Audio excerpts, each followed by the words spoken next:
Okay, this is a quick one-take video on how to replace the motor mounts in your BMW i3.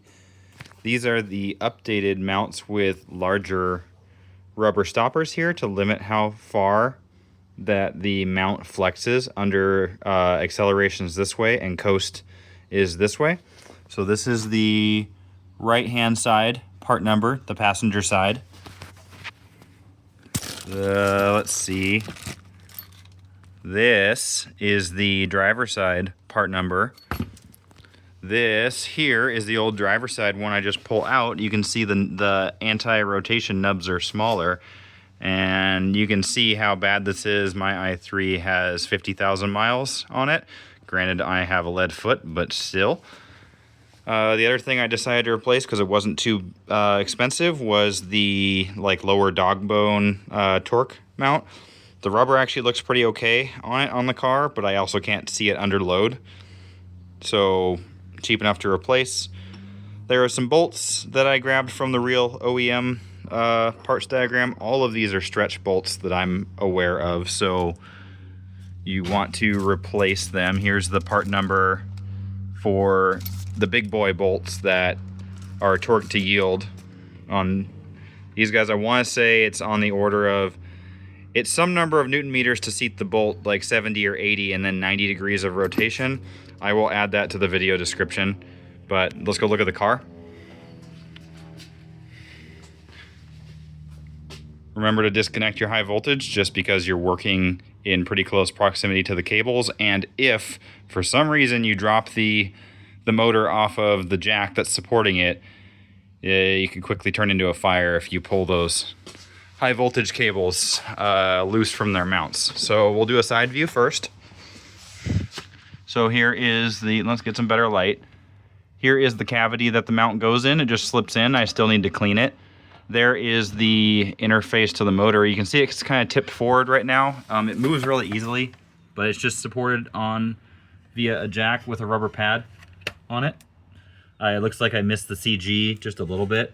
You can kind of see the lower dog bone mount. Oh, there it is, right there. So there's the dog bone mount in the front. I'm going to replace that as well, because why not? And finally, let's take a look inside. I have lots of space because mine is not a Rex. But here is where that mount interface is, and I'm just going to gently move the motor with my hand. And you can see I'll have no problem getting that line back up. I can easily just rock that into place. You have to get down into here with a screwdriver. There's a small little bit of space where you can get in and turn, and that will start pushing the plastic lower part of the mount out from the car. It's pretty stuck in there. It's a tight fit, so just prepare to work at it for a little bit, but don't use any excessive force, or at least just be mindful that you don't nick the jacketing in these high voltage cables when you're getting down here. Who cares about the old mount? You can crush that on the way out if you so choose. Yeah, and then here's the other mount down here I haven't done yet. Last note before I call this done is, as you guys know, lifting an i3 is kind of a pain because there's only 4 jack pads on the whole thing, and you're not really supposed to lift it anywhere else. So let's go wide angle. I'm lifting this one corner at a time, and what I did is I put a jack underneath the front pad down there and lifted until, because the car is so rigid, lifted until this jack pad came off the ground as well. Set a jack stand in there, gently lowered the front down to transfer the weight to here until it was steady state, and then do the usual hip check and make sure it ain't going anywhere before you get your hands in here, because it will chop your hands off. So that's it. I highly recommend spending the 200-ish bucks, maybe a little more, on parts and replacing these motor mounts before they tear out fully at a very inopportune time. It's not too bad. I'll clean up those threads in there. They look pretty good, but I'll blow some shop air through them, make sure they look okay. And there's that cavity. Sweep this out, get all that junk out of there. Maybe spray a little bit of Windex or something in here, something slippery that dries so that you can slide the new one in. Nice and firm.